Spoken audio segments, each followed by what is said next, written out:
kami mencari kasih sejati? Kemanakah kami berseru saat badai datang menderu? Yang kami tahu hanya Kau yang mampu pulihkan segala sesuatu. Kami perlukan keajaiban-Mu. Kami butuhkan sentuhan tangan-Mu. Kami tak dapat berjalan sendiri. Kami selalu perlu Kau, Tuhan. Setiap saat kami boleh bersyukur, Tuhan. Kami masih diberi kesempatan menikmati kehidupan. Dan walaupun tergesa-gesa untuk mengucapkan sesuatu hal, dalam kebaikan Tuhan, kami tetap bersyukur hidup ini masih diberikan kepada kami. Pun jika kami kembali kepadamu, kami akan selalu bersyukur. Karena memiliki Tuhan yang memberikan kami keselamatan, jaminan hidup baru, dipermuliakan kembali dalam Engkau karena Engkau mulia. Kami beroleh tubuh kemuliaan bersama Kristus Yesus. Kami mau menggantikan tubuh yang debu dan tanah ini dengan tubuh baru. Jika kami benar-benar sungguh-sungguh di dalam Engkau, sampai semua makhluk bersyukur memuji menyembah Tuhan pencipta langit dan bumi, Tuhan semesta alam, dan melalui kasih Yesus Kristus kami dapat mengenal siapa pencipta kami. Terima kasih Roh Kudus, terang-Mu yang selalu menyinari hati kami, membawa kami kepada pertobatan setiap saat dan waktu, dalam sakit penyakit tubuh, kelemahan fisik, dan semua hal yang terjadi di dunia ini tidak akan membuat kami ciut untuk tetap memuji menyembah Tuhan. Sebagai manusia kami selalu butuh Tuhan dalam segala aspek kehidupan kami. Kami tidak perlu berdebat, kami tidak perlu bertengkar, kami juga tidak perlu menyombongkan diri. Bahkan kami tidak pernah memaksakan iman kami kepada orang lain. Karena bagi kami Kristus cukup, Yesus cukup, karena Yesus akan selalu mengasihi kami apapun keadaan kami dan tetap akan mengabarkan kabar baik kepada semua orang sekalipun tolakan terjadi, sekalipun dunia ini membenci, sekalipun kami juga menjadi martir di mana-mana. Kami tetap akan mengasihi mereka, mendoakan mereka, membawa kepada pertobatan, dan tetap setia dalam kasih-Mu karena Engkau adalah hidup, firman yang hidup yang benar-benar mengasihi kami, dan karena darah yang tercurah yang suci itulah yang membuat kami tak tergantikan lagi kasih karunia-Mu itu dengan pengorbanan apapun Tuhan. Engkau yang menciptakan, Engkau yang menyelamatkan, Engkau pula yang bisa membinasakan kami, karena Engkau berkuasa atas segalanya. Terima kasih Tuhan, karunia terbesar yang kami miliki, harta terpendam itu yang kami kejar adalah Engkau. Karena bagi kami Kristus adalah hidup dan mati adalah Kristus dan keuntungan. Amin. Pembacaan Alkitab siang menjelang sore ini selalu ambil dari 1 Tawari 21 ayat 18 hingga ayat yang ke-30 sampai 1 Tawari 22 ayat 1 dengan perikop yang sama, yaitu mezbah didirikan dekat Yerusalem telah berhenti. Terdapat juga di kitab 2 Samuel 24 ayat 18 hingga 25 yang berbunyi demikian. Kemudian malaikat Tuhan menyuruh Gad mengatakan kepada Daud bahwa Daud harus pergi untuk mendirikan mezbah bagi Tuhan di tempat pengirikan Ornan orang Yebus itu. Lalu pergilah Daud sesuai dengan perkataan Gad yang diucapkannya demi nama Tuhan. Ornan sedang mengirip gandum. Ketika ia memalingkan diri, dilihatnya lah malaikat itu. Keempat anaknya yang bersama-sama dengan dia menyembunyikan dia.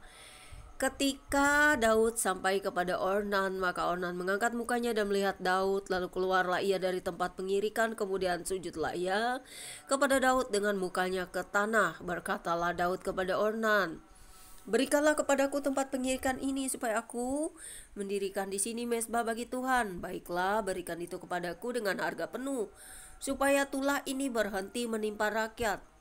Jawab Ornan kepada Daud, "Ambillah, dan baiklah tuanku raja melakukan apa yang dipandangnya baik." Lihatlah, aku berikan lembu ini untuk korban bakaran dan eretan-eretan pengiri ini untuk kayu bakar dan gandum untuk korban sajian. Semuanya itu kuberikan. Tetapi berkatalah Raja Daud kepada Ornan, bukan begitu, melainkan aku mau membelinya dengan harga penuh. Sebab aku tidak mau mengambil milikmu untuk Tuhan dan tidak mau mempersembahkan korban bakaran dengan tidak membayar apa-apa. Maka Daud memberikan kepada Ornan sebagai bayaran tempat itu emas seberat 600 shikal. Lalu Daud mendirikan di sana mezbah bagi Tuhan, mempersembahkan korban bakaran dan korban keselamatan dan memanggil Tuhan. Maka Tuhan menjawab dia dengan menurunkan api dari langit ke atas mezbah korban bakaran itu. Lalu berfirmanlah Tuhan kepada malaikat itu supaya dikembalikannya pedangnya ke dalam sarungnya.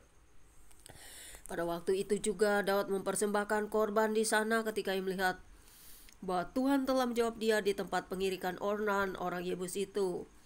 Kemah suci yang dibuat Musa di padang gurun dan mezbah korban bakaran pada waktu itu ada di bukit pengorbanan di Gibeon, tetapi Daud tidak berani pergi ke sana berhadapan dengan Allah untuk menanyakan petunjuknya, sebab ia takut kepada pedang malaikat Tuhan itu. Lalu berkatalah Daud, disinilah rumah Tuhan Elohim kita dan disinilah mezbah untuk korban bakaran orang Israel. Sampai di sini pembacaan kitab kita siang hari ini. Berbahagialah setiap orang yang suka menjadikan firman itu sebagai pelita dan kekuatan bagi hidupnya. Berbahagialah setiap orang yang mengasihi Tuhan dan sesama. Berbahagialah setiap orang yang merenungkan firman Tuhan serta melakukannya. Terpujilah Engkau Bapa di surga, apa yang kami dengar dan baca kiranya juga selalu akan kami jadikan hikmat dan pelajaran, bahkan mengambil setiap firman-Mu untuk kami dapat berjalan sesuai kehendak-Mu. Karena bagi kami Kristus tetaplah kekal abadi di hati dan jiwa kami. Materai tertinggi di hati dan jiwa kami adalah salib-Mu, di mana Engkau adalah bakaran dan korban itu sendiri yang telah menumpahkan darah-Mu yang suci buat menebus kami dari kebinasaan, sehingga kami yang penuh dengan dosa ini boleh layak ditebus dan boleh beroleh tempat di rumah Bapa. Dan kami boleh bersuka hati bersama-sama semua makhluk di muka bumi untuk memuji menyembah Tuhan selalu dalam segala keadaan kami, mengasihi sesama manusia, mengasihi alam raya, menjaga lingkungan, membersihkan yang kotor dan semua hal supaya yang bersih dan indah itu terlihat dari hadapan Bapa, supaya juga tubuh jiwa roh kami disucikan setiap hari dalam pertobatan. Kami tidak sempurna, kami butuh Tuhan setiap waktu untuk mentahirkan kami. Kami butuh Yesus yang selalu mendengarkan doa-doa kami, dan kami butuh Roh Kudus untuk selalu mengingatkan kami akan pertobatan dan kasih Yesus. Terpujilah Engkau Tuhan semesta alam, pencipta langit dan bumi, yang memberikan hujan pada waktunya, yang memberikan panas pada waktunya, yang melindungi semua makhluk dalam kebaikan dan kebenaran-Mu. Biarlah kami selalu bersyukur atas firman-Mu untuk kami renungkan, kami lakukan, dan kami tetap menjadi pelaku-pelaku firman dan tetap mengabarkan kabar baik kepada seluruh bumi ini.